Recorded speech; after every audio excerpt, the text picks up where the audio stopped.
Welcome back to the channel, guys. Don't forget to smash that subscribe button to keep this channel growing. This morning, we're diving in deep into Bafana's hard-fought 1-0 draw against Nigeria in Bloemfontein last night. This wasn't just another qualifier. This was a game loaded with tactical intrigue, moments of brilliance, and yes, a bit of controversy too. Let's unpack it. Bafana came into this clash on top of Group C, while Nigeria desperately needed points to close the gap. Hugo Bros sets his side up in a 4-2-3-1. Ronwen Williams in goal. Kabini and Mbogazi came out wide. We had Ungezana and Umtunyelwa in central defense. In midfield, we had Obas and Mkwena anchoring the pivot, with U Apolesi on the left and Mbule on the right, having Umuhamkota pulling the strings in the middle, and then having finally Ulao Foster leading the line. Nigeria, meanwhile, went with their tried and tested 4-3-3. Stanley Nwabili between the sticks, Osai Samuel filling in after Ola Aina's injury, and then we have Uluabi orchestrating midfield alongside Wilfred Ndidi, and a front three led by Ademola Lookman and Cyril Desses, with Bassi adding bite at both ends. And straight away, Bafana showed intent. They dominated possession nearly 60% in the opening spell, with Obas and Mkwena dictating rhythm from deep. That breakthrough came in the 25th minute. Nkota darting into space, sliding in the dangerous ball across goal, and poor William Trost Ikong turned it into his own net. 1-0 to South Africa, and deservedly so. But football has a cruel way of evening things out. In stoppage time, Nigeria won a set piece, and up rose Calvin Bassey.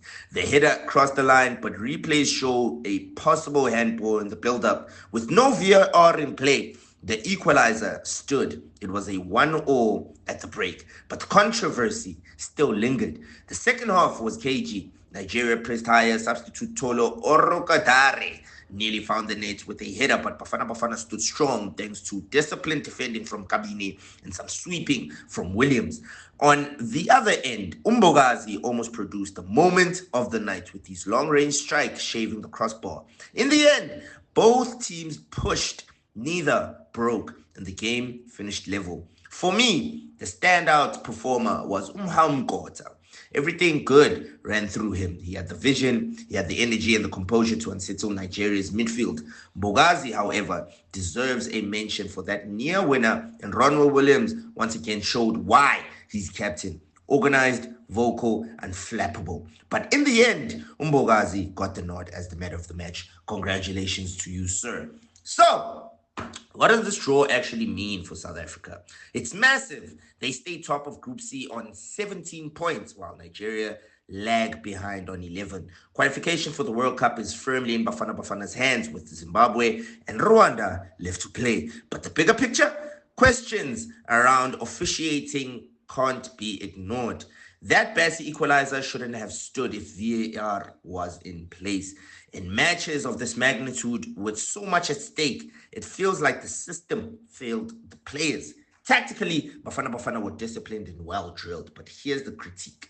They lacked a killer instinct. Once they were ahead, they sat a little too deep too early. Bros's men could have pushed harder in transition and used the Polish and Mbuli to stretch the Nigerian backline and really tested Nwabili. Instead, they settled and Nigeria found a way back. So, 1-1 in Bloemfontein, a fair result on balance, but one that leaves both pride and frustration in the air. For Bafana, Mbogazi, and Kota shine. The structure looks solid and qualification feels close, but there's still sharpening to do, especially in turning control into ruthless victories. Next up, Zimbabwe and Rwanda. Two matches that could define this generation of Bafana players. Thanks for tuning in. If you enjoyed this breakdown, share it with a fellow fan and let's keep the debate going. Did Bafana let Nigeria off the hook, or was this point exactly what they needed? Until next time, stay sharp, stay passionate, and as always, keep it football. Thank you so much, guys. Don't forget to subscribe and comment in the comment section. Dango!